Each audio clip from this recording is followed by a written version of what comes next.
Pindah kita kepada bahasan berikutnya, dan bahasannya mirip, yaitu di saat Allah Tabaraka wa Ta'ala membahas ibadah. Di saat agama kita yang mulia ini, Nabi kita tercinta sallallahu alaihi wasallam membahas ibadah. Kita lihat ketika Nabi kita tercinta sallallahu alaihi wasallam membahas masalah ibadah, maka yang dibahas adalah apa yang harus dikerjakan.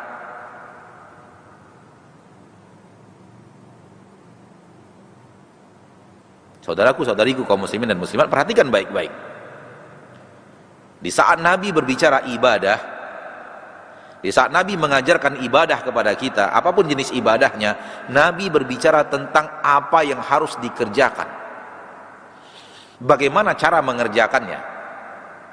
Kapan waktunya? Bagaimana kaifiatnya? Kaitkan dengan kaidah tadi,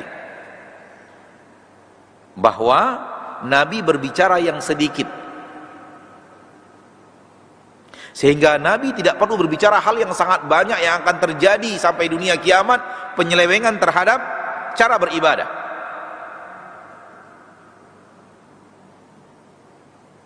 Karena kalau yang harus dibicarakan adalah kesalahan-kesalahan manusia dalam beribadah, terlalu banyak yang harus disebutkan. Alangkah sulitnya kita mempelajari agama kita, karena kesalahan manusia dalam beribadah dari mulai zaman Nabi Sallallahu Alaihi Wasallam terjadi sampai dunia kiamat harus dibahas. Alangkah sulitnya agama Allah. Oleh karena itu ketika Nabi Sallallahu Alaihi Wasallam berbicara tentang masalah ibadah, Nabi membahas hal yang sedikit, hal yang bisa dibahas, hal yang mahsur, yang bisa disebutkan poin-poinnya begini, begini, begini, begini. Dan ternyata ketika masalah ibadah, Nabi bukan menyebutkan hal yang terlarang, Nabi sebagaimana makanan dan minuman, ternyata Nabi menyebutkan apa yang harus dikerjakan dan bagaimana cara mengerjakannya.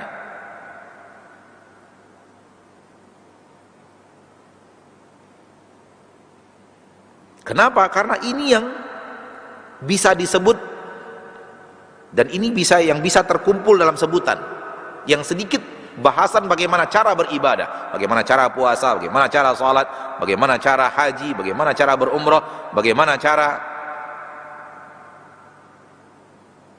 mengeluarkan zakat. Ketika Nabi membahas ini, fahamlah kita, ini yang jumlahnya sedikit bahasannya, sementara lawannya terlalu banyak, sehingga Nabi tidak perlu membahas apa yang tidak boleh dari amalan. Apa yang tidak boleh dari amalan, Nabi membahas apa yang harus dilakukan dalam beramal. Kalau tidak masuk ke dalam masalah ini, dalam masalah apa yang harus dilakukan, berarti dia amalan yang tidak boleh.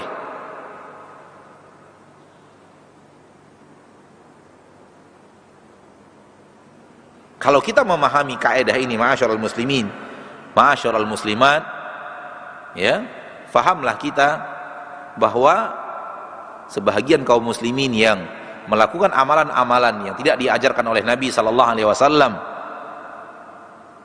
lalu kemudian mengatakan kepada para ahli ilmu, para ustadz, tolong tunjukkan dalil bahwa amalan ini dilarang. Salah dan keliru dia, karena dalam amal dan ibadah justru Nabi tidak membahas apa yang dilarang. Nabi membahas apa yang harus dikerjakan. Kalau masuk dalam kategori apa yang harus dikerjakan berarti amalannya benar, di luar itu maka amalannya salah.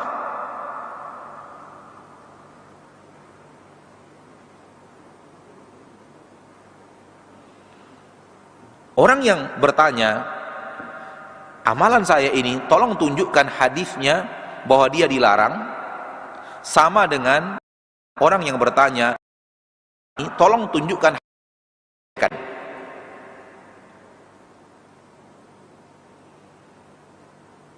Tidak perlu mencari hadis makan ini dibolehkan atau tidak, karena tidak akan bertemu. Contohnya saja misalnya orang bertanya, ya, bolehkah tolong datangkan kepada saya hadisnya, bolehkah memakan jambu monyet? Carikan saya hadisnya, halalnya jambu monyet untuk dimakan. Tidak akan bertemu. Di zaman Nabi entah ada jambu monyet entah tidak, kita tidak tahu.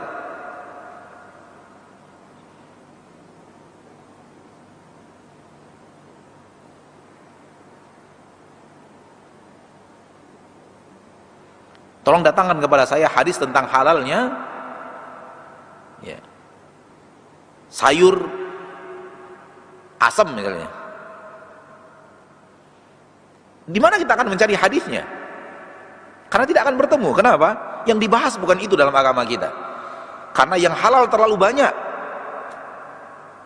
maka dibahas yang sedikit, yang haram. Selagi tidak masuk yang haram berarti halal. Karena yang dibahas oleh agama kita yang jumlahnya apa? Sedikit. Hal yang sama ketahuilah, wahai saudaraku, saudariku kaum muslimin, dan dalam hal ini masih banyak di sana sini yang belum faham dari saudara-saudari kita, bahwa dalam beribadah Nabi membahas yang jumlahnya sedikit. Apa itu yang jumlahnya sedikit? Yang jumlahnya sedikit adalah bagaimana cara mengerjakannya, menunjukkan bahwa jumlahnya lebih sedikit, sehingga itu yang dibahas. Kalau seandainya amalan kita tidak sesuai dengan apa yang dibahas oleh Nabi, berarti dia masuk ke dalam jumlah kelompok yang lebih besar, lebih banyak, yaitu yang tidak sesuai dengan apa yang diajarkan Nabi. Semoga bahasan ini bisa antum fahami dengan baik dan antum cerna dengan baik, sehingga tidak perlu bertanya, amalan saya ini tolong datangkan hadisnya, dia terlarang.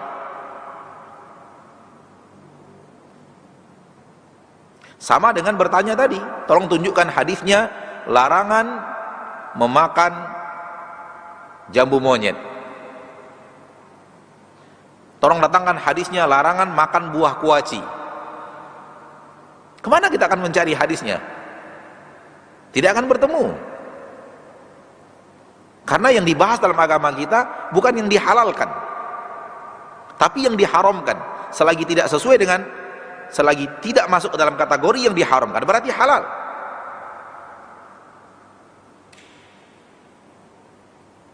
Di dalam ibadah yang dibahas apa yang harus dikerjakan. Kalau keluar dari bahasan itu berarti tidak boleh.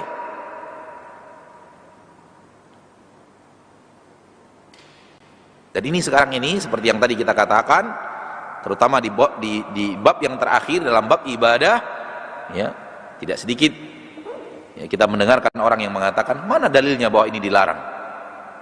Tunjukkan dalilnya bahwa ini dilarang.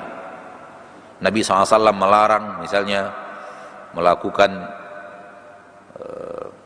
peringatan tahun baru Hijriyah. Mana hadisnya yang melarang? Berarti orang ini tidak mengerti kaidah. Yang harus ditanya, mana perintahnya? Karena di dalam agama kita Nabi membahas apa yang diperintahkan, bukan apa yang dilarang.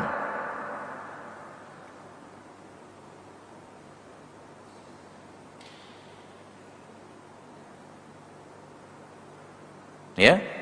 Nah, ini kita ambil pelajaran dari hadis Nabi yang mulia ini.